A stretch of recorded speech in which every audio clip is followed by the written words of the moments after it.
Welcome to the Real Deep Movie Reviews podcast. Today we're going to be discussing the A24 film Warfare by director Ray Mendoza.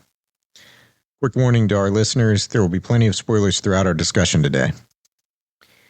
All right, so what was your initial reaction to this film?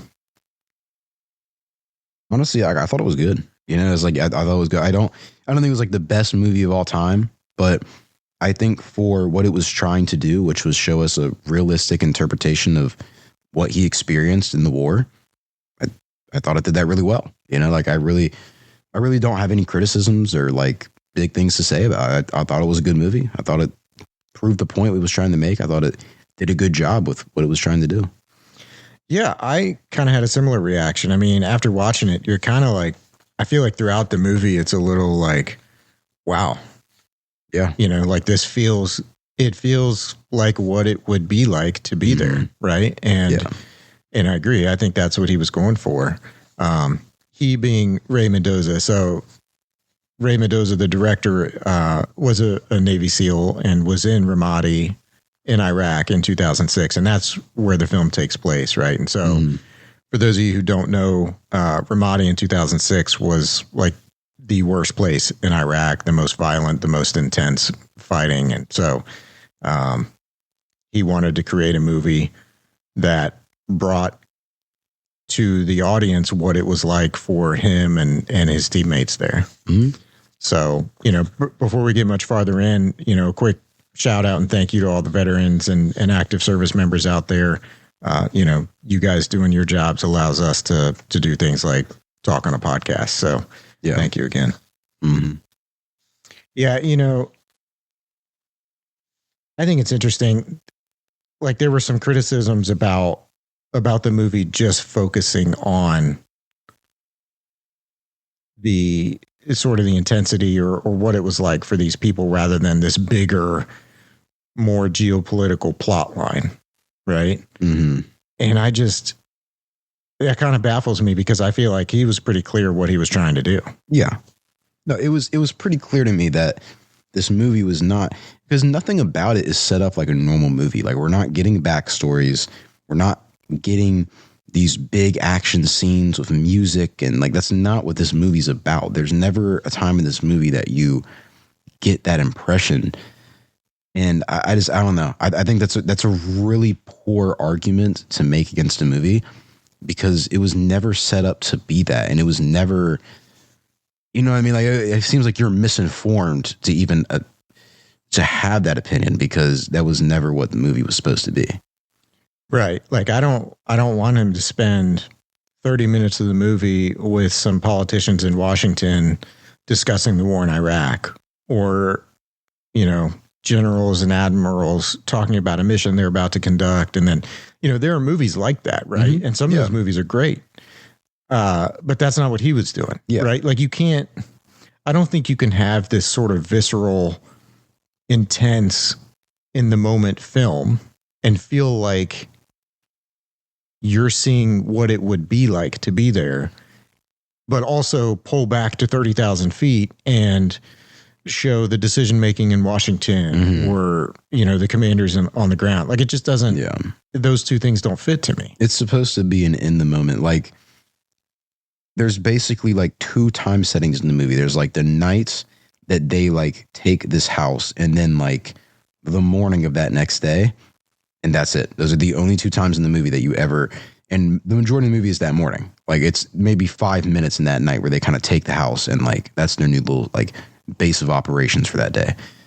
That's it. Then it's the day and that's it. Like it's only like maybe a span of like 4 hours at most in that movie, you know? So yeah, to take us out of the feeling of like that whole setting and like showing us different things would kind of ruin the point. Yeah. It's unnecessary or it would be necessary for certain movies, but it's not necessary for this kind of movie. Yeah. Right? We're just taking a quick peek at what he experienced in the war. That's all it is. You know, it's not like supposed to be a big commentary on war itself and the, you know, decisions and is it justified to do. That's not what it's about. And then I believe you were saying another criticism was that like the enemy was not fleshed out and it's just like, like you were saying, so like people were saying like they didn't show the faces. They didn't spend time focusing on like the humanity of the enemy, right? Like they didn't show the faces of the insurgents that they were fighting against, and they didn't spend any time like showing things from their perspective. Yeah. But your perspective was supposed to be that of a team member in the Navy SEALs. Like, yeah, how are you going to give me that perspective and make me feel like I'm here with these guys? And at the same time, show me what these other insurgents are feeling. Yeah, that would kind of like the Navy SEAL wasn't there with them. Like he didn't have that like experience with them, so he wouldn't know what they were feeling. And honestly, from his perspective in that war, in that moment, that's just the enemy. Like I think that when you're in a war, I don't think you can think about, well, these are just my fellow humans. Like that's. Well, then you're not going to be able to do your job. Like, that's not what you're supposed to think. You're supposed to think that's the enemy, that's the bad guy. We got to stop them. They're the bad guy, and that's the end of the story. There's no other discussion, because if I think about it like that's another human being, then me or my brother is going to die. And that's just what it is. And I think that's kind of the point he gets across, is that these people are not friendly. And also, it's not like these people are out here like, hey, let's try to have a discussion. They're ambushing them, throwing grenades at them, blowing them up. They had like some type of bomb planted in the ground, like IED. Yeah, like these people are not like trying to be friends. They're not trying to talk to them. They are trying to kill them in every way, in any possible way that they can. Like, yeah, that's just again poor criticism. Not what the movie was trying to do. Yeah, and I think if you're in that situation, to do what you have to do, you kind of do want to dehumanize the enemy a little bit, right? Like not to a degree that you would do something truly inhumane or awful. Yeah. But you might have to kill these people, right? Yeah. So, yeah, you don't want to think about the fact that that's somebody's, son or daughter or brother or whatever, right? Like, sure, yeah, it is, but this person's trying to kill you, right? Yeah. So like, I can't think of them in that way. I need to think of them as this enemy who's trying to kill me. That's it. At the end of the day, it's you or them. Like in a war, that's the mindset, and that's just what you have to do. Like, it is what it is, Yeah, I will say though, I thought they did a really good job on like making you feel like you were kind of there with them. And there were even like subtle things that they did. Like I remember when they first started kind of breaking down the house a little bit, like they were gonna try to leave the house, right? Mm-hmm. So they're like breaking down the top floor they were sitting in. Yeah. And they talk about how like they left a gun in one room, they left a sledgehammer in a different room, and like it was just like this like real subtle thing that they were doing that just made it seem more realistic, right? Like it wasn't like a typical film where like all this stuff is just figured out, right? And everything goes perfectly. It was like, oh, we're about to leave. Oh, we forgot this thing. And oh, we forgot that thing. Like that just felt more real to me. Because for them, I think it was real. Like now, sledgehammer, I feel like that's not the biggest deal. But like one time after that IED goes off, they have to go back in the street and get sledgehammer, sniper rifle, some other equipment. That sniper rifle, if you give that to the enemy, that could kill at least 5 of your soldiers, right? Like you get them in a good spot because they are, I mean, this is their land. Like this is their home. They have the home turf. So they are the ones that have the advantage against you in almost every situation. If you now give them a sniper rifle, you're dead. Like you are dead. Your advantage is your tactics, your weaponry, your technology, controlling the air, right? But like you don't want to give them the weaponry. Yeah. You want to keep all that to yourself. I did think that was a nice touch, showing that like, those little things matter. Like it matters, and they show that really well. I also liked how they showed the like display of force, like where they would like have the jet fly really, really low, like right above the street. I thought that was pretty cool. Yeah. And I thought it was cool too, how not only did it obviously disrupt the enemy and kind of scare them a little bit, because it's like, oh my God, right? But it also kind of disrupted our people, right? Like it disrupted the soldiers, because like the one guy, they knew that thrown a grenade in there that had gone off and it kind of gave him a concussion. And that obviously, you know, when you have a concussion, loud sounds are like the worst possible thing. It makes it way worse. A jet just flew right above your head. And it kind of showed like the more things that happened that were loud, the more like out of it he was. And eventually he gave command to the second in command officer there. He basically told him, like, I need you to go point. Like, I need you to lead point. I need you to take control. You're in charge. I can't do it right now. My head's messed up. I can't think straight, right? I thought that was a really great scene. I think you don't see that in a lot of movies. And so I think that was a really great, realistic scene. I think another thing that was nice was having the soldiers like that are injured. It's not just like, oh man, well, I'm going to tough this one out. Oh no, it's like they are screaming in pain the entire time. Like, and these are some tough guys, right? Like you see them doing push-ups, like they're going through stuff. One of the guys had gotten like part of his hand badly injured when a grenade came in the room, right? That's the whole point of them bringing a tank over where there was a bomb that went off and hurt him even worse. The whole point of them bringing that was to get him out of there because he was too injured to keep fighting. And he wasn't like, and he was grimacing a little bit, but he wasn't screaming. But now after a IED went off, like, and just shredded his legs. Like, no, he's screaming in pain now every second. Once he regained consciousness. Because he wasn't even conscious for a little bit. I thought he was dead for sure. Yeah. But the one guy, I think was it Sam? I think it was Sam. I think so. Joseph Quinn's character. He was conscious the whole time. And I think screaming the whole time. I think he did still like, I think he still had his legs. I think just one of his legs was like it was like completely twisted. Like it was like twisted the wrong way. Like it was like badly broken. So I wouldn't be surprised if you got a prosthetic leg, honestly. Like that. Yeah. It looked like, I don't even know if you could repair that. Yeah. I had the same reaction to just seeing those guys dealing with their injuries, right? Mm-hmm. Like, because like you said, in a lot of movies, in a lot of war movies, that's what you see. Guy gets shot, guy gets injured, but they're this, big tough soldier and they just deal with it and they carry on and they maybe grimace a little bit, but they don't act like it's a big deal.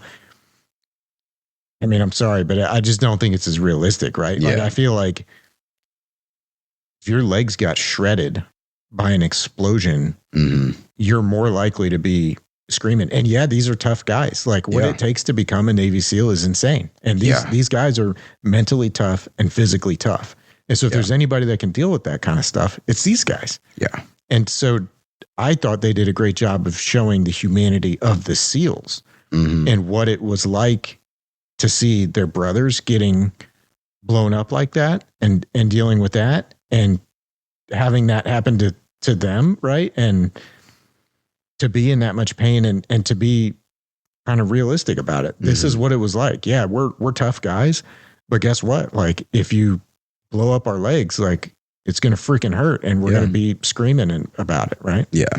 And you could definitely tell there were a couple of soldiers that were there with them that were like very much jarred by that happening. Like they were like, there was one time that he like yelled at one of them to like, basically, because he was just standing there yelling, like cover the stairs, like get like focus, and it was like, oh yeah, right. Like, so I think that's also a pretty human thing. Like these are some of the best, but like still human beings. Like they still see one of their best friends get almost killed by an explosion, and then they're on the ground, their legs like mangled mess, like on their deathbed almost, right? Like that's going to really like mess with your head. You're not going to be able to focus right away. Like that's just a normal human response. You got potential concussions. You got just the shock of the trauma of everything that's been happening, right? And so you got a lot of reasons why you're going to have to kind of get guys refocused, right? Yeah. No, something else that I want to praise too is the practical effects in the movie. Amazing. Like with the leg injuries, I thought they did a really great job of showing how bad it was. Like it was like, that was bad. Those injuries were pretty terrible. And not just that, but like the only actual like death we see on screen from a soldier is the guy that they had one of their interpreters that they had leading point, and he took the IED like full, like it was beneath him, like, and you see like his corpse, like the top part of his body of like his guts just like spilling out. That was really like, that was great. Like, and then his limbs were scattered. Like the effects on that were amazing. And you kind of see like at the end of the movie when he has like the little behind the scenes footage for a second, you kind of see that on the ground. It looks pretty, like it looks good. Like, yeah, it looked realistic. I think practical effects are definitely the best way to go for almost any movie, especially a war movie though, because that's how you get it to look the most realistic. Like that's how it looks the most. And it'll last over time. Over time. That will always look the same. Whereas CGI might look great today. In 20 years with what they're capable of with CGI, I might look back on that and be like, oh, this looks fake. Yeah. Right. No, I've never seen, especially for like horror movies, like horror movies are the movies that use the most gore effects, I'd say. I've never seen a horror movie and been like, man, I wish they would have used CGI for this instead of practical effects, right? Well, they're like, so good with the practical effects with that stuff now. And yeah, and also like, that's another thing. I've never seen a horror movie and been like, man, like these practical effects, like, oh, unless it was like a really under budgeted film. Like usually it's like, this looks good. But if you look at an old horror movie with CGI, and by old, I mean, honestly, even the early 2010s, some of those horror movies in the early 2010s of CGI, honestly, it ruins the movie. It completely takes you out of it because it looks so fake, you know? Yeah. So definitely great choice to use practical effects. That was very smart. And I think it adds to it because I think it looks so genuinely real that it's like, you can imagine that, you know? Yeah. One other thing I liked about the movie and the way they did it was I felt like you were getting to see what it was probably really like for those teams, right? Like these guys are, you know, they're kind of going back and forth, giving each other shit throughout the movie or at the beginning of the movie, right? Yeah. Before things start. Once those things happen, they kind of stop and they're like focused. Yeah. But they're, you know, they're sitting around. There's not a lot going on. There's a little bit, you know, the guys spitting in another guy's water bottle, like just to make him drink it. And, I mean, it's a group of like close guy friends, right? Like that's kind of what I would imagine this is what it would be like. Yeah. Right. Like you're a bunch of, you know, dudes in your 20s stuck in this situation together. That's what's going to be like. Right. Yeah. Well, no, I mean, even when they're like at night, like sneaking around the neighborhood, going to the thing, like the one guy kind of like the Russ across the street. The other guy it is like, I love that. Yeah. It is like that. I could see like some of my friends doing that, you know, like, that's something that is just very, and again, I think that's something that adds to it as well because it feels so human. It feels real. It doesn't feel like forced comedy. It doesn't feel like this is a forced joke. It just feels genuine. Like this is actually something I'd imagine. Yeah. And the reality is like when you're in really stressful situations, like sometimes that little brevity can actually help reduce some of the stress, right? Like I would imagine that's probably what it was like for these guys, right? Yeah. They're probably doing little things like that are harmless, but like, you know, keep it a little bit light. Yeah. Yeah. Another criticism I saw was that like there wasn't a lot of character development. And I guess my take on that is this thing was supposed to take place over the course of like a half a day. Like how did you want the characters to like develop dramatically in like one mission over the course of a half a day? Like, what they're going to go through is going to dramatically affect the development of the individual for the rest of their life. Yeah. Right. Yeah. But in the moment, like I just don't, if you made them change dramatically, I would call BS and say this is unrealistic. Right. Yeah. And again, that's not what the movie was supposed to be. It's not a normal movie. It's supposed to just be, this is a brief showing case of what I went through and what my team went through. Like that's what it's supposed to be. It's not supposed to be this big character driven movie. Like that's not the point, you know? And I feel like in the brief bits you see, I feel like you do learn a lot about these people just by like seeing how they interact with each other, seeing how they interact with other people. Like I think you kind of get a good read of like what that person is probably like, you know? Yeah, I agree. I think you get deeper into the characters throughout the movie in a way that feels very natural. Yeah. Right. So you learn more about the character, even if the character themselves doesn't change a lot. Yeah. There's not like a big dialogue drop of anything, but like, yeah, just seeing how they interact with others. And that's kind of the character development you get. Like you kind of figure a lot out about everybody. And I feel like they did a pretty good job where it's like, I have a pretty good read on everybody by the end of this. Right.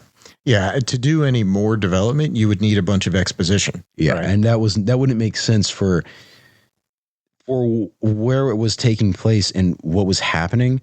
There would be zero reason to sit down and have an exposition drop. Like it would be completely out of place and fake. All right. Like you're in the middle of like an attack, like you're not going to just sit down and have a talk, right? Like you're completely focused on everything else going on, you know? Yeah.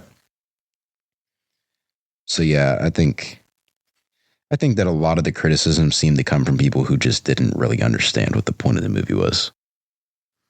Yeah. Yeah, but I think even in the way that they did it, though, with the point of view of you kind of being in there with the team this whole time, like because you're trapped as an audience member, right? Like you feel like you're with these guys, right?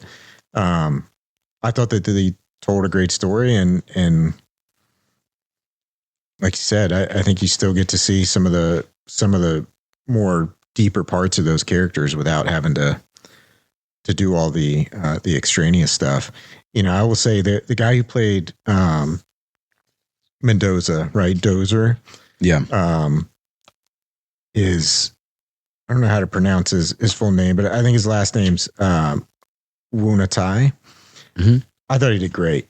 Yeah, I agree. He was my favorite character, right? Like Dozer was to me the best character throughout the movie. He just seemed like you said, the leader. I don't know if it was captain or what his rank was, but he gets concussed and he's like kind of out of it, right? And so because he's like not fully there for a little while, Dozer's kind of taking the lead, but you can see like he was rocked by the IED too, right? I wouldn't. Yeah, no. I mean, he kind of took the lead. I was gonna say I don't know the name of the character or actor. I don't know if they ever explicitly stated it, but it was the guy who was in charge of the other team. Yes. He came in and then he was the one that captain told, like, you are now like in charge. Yeah, he officially did. Because Dozer was kind of like covering, he was the one that was tending to Joseph Quinn's, I believe it was Sam, his character's wounds. He was the one that was tending to him, and he was the one that was fully conscious and awake and could feel it all. And he was trying to figure out, but like, yeah, every like, maybe like 5 minutes or something, he would just kind of like blank out. Like everything would just kind of get like, he probably had a concussion, you know, like everything would just kind of get like quiet. And then he would just like, he couldn't focus. Like there was one time he was trying to like get the strap, like, you know, the tourniquet. Yeah, the tourniquet. And the captain actually is the one that took it and then like completed it because he couldn't get it to go in. Like he was just, that wasn't able to focus. Yeah, whether it was all the adrenaline running through his body or he was concussed or whatever. But yeah, I thought that was a cool part too, right? I actually really like the captain. I like the actor a lot that plays the captain. I haven't seen him in a ton of stuff, but like I know he's been in a ton of stuff. You know what I mean? Like it's like I recognize his face always. Yeah. Yeah, I think along with the sort of the Dozer kind of blanking out every few minutes or whatever, there were a lot of times where you had like that muffled sound that they would do, like after an explosion, there was like this muffled sound that we were hearing. I thought that was cool. I thought that was well done. And again, like that made it feel more realistic, right? Like that's probably what it would be like. Well, yeah, if like a bomb or a really loud sound goes off next to you, it kind of jars you for a second. Like your ears have to like readjust basically to sound. Yeah. I think it does a good job showing, you know, without getting into it. And I know people, you know, it doesn't get into like the political aspect or anything like that, but I do feel like it shows a lot on maybe like the psychological toll on these soldiers and these SEALs and Marines that were over there, right? Like what these guys are going through. Like these guys are like brothers, right? Yeah. And you're seeing this happen to your teammates. Like it's gotta take that massive toll. I really liked at the end too how he had the little slideshow type presentation of like all the actors, and then it'd be like the picture of like the person that they're playing. And you know, obviously a lot of the pictures were blurred out because SEALs, but it was still a nice little like, you know, representation, I guess, of the like giving them some love and respect. Yeah. Yeah, I agree. You got any other thoughts before we give this thing our verdict? Not really, honestly. I mean, I really, like I kind of said before, I don't have a ton to say. Like I liked the movie. It was a good movie. You know, I don't have any complaints about it. It wasn't like the best movie of all time because it wasn't really structured to be like a movie, but like for what it was trying to do, which was show you that quick experience and glimpse of the war, I thought it was really good, you know? Yeah, same. Yes, there was not some major like plot to the whole movie, right? Mm-hmm. But that's not what he was going for. What he was going for was to give a realistic depiction of what war was like for him and his brothers. And I feel like that's what he did. And I think he nailed it from that perspective. Yeah. All right. So how are you going to score it? I think I'd give it like an 8 out of 10. You know, like I thought it was good. I enjoyed the movie. I don't know if I'm going to like go like run to watch it again because it's not really a comfort movie. That's for sure. It's not a movie that you probably want to like watch a lot, but it's a good story and it was a good movie. It did what it wanted to do, which was show you that glimpse of war. And I thought that was pretty cool. Yeah. I'm going to give it the same. I'm going to give it an 8 out of 10 as well. And again, it's not that I have any major critiques or anything that I think that they could have or should have done a lot better. It's more just, it was, I think for what he was trying to do, I think he nailed it. Like, yeah, for the type of movie he was trying to make, I'd probably go 10 out of 10. Yeah. Just in terms of like as a movie, yeah, I'd probably go 8 out of 10. Yeah. I would agree. It's probably not one I'm going to put on a ton, but probably because it is a realistic depiction of what it was like, which is, you know, pretty awful, right? Mm-hmm. So it's not a feel-good movie. It's not something you're gonna maybe want to sit down and watch with your kids, right? But yeah, not that. Yeah, no, definitely not. But if you want to watch a war movie and you want to watch a realistic war movie, absolutely you should watch it. Mm-hmm. All right. Well, that does it for us. Let us know what you think and be sure to subscribe and check out our next episode.